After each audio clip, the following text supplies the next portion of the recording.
we frequently see this picture. And I fully understand that this is a very famous work of art. But what's the concept of God being given here? The male, human, Caucasian, white-haired old man in the sky. Is that your concept of God? I'm talking about a God that is so superior to us. A God that exists in such a higher dimension than do we. A God who, according to Genesis 1:1, in violation of all of our three-dimensional laws of science, created the earth, the three-dimensional world in which we live. You know, the interesting thing is that the Bible has always defined God in this way. The Bible says things like, God is love. The Bible says things like, God is light. Jesus said, God is a spirit. Jesus said, Blessed art thou, Simon Bar-Jonah, for flesh and blood hath not revealed it unto thee.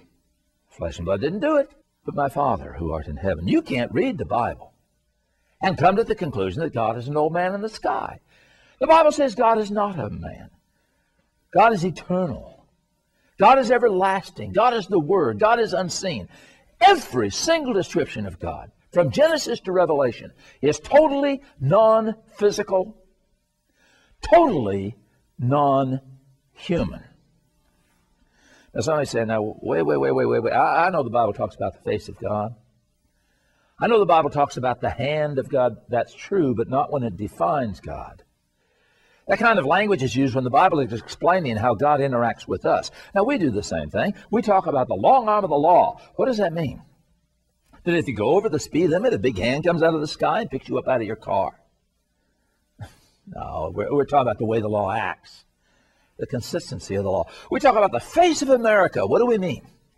That there's a big face on the ground when you get up in an airplane and look down? Of course not. What we're talking about is what the average American believes, what they think is important, what they value. And when the Bible explains how God interacts with us, it may use accommodative language.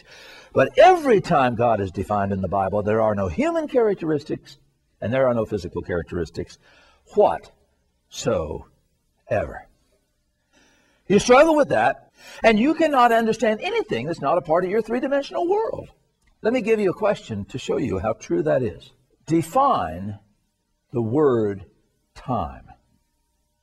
Now, you can say, well, if you go 100 miles or 50 miles an hour, that's 2 hours, that's time. But that's not a definition. That's an equivalence. You can say time is God's way of keeping everything from happening at once, but that's not a definition.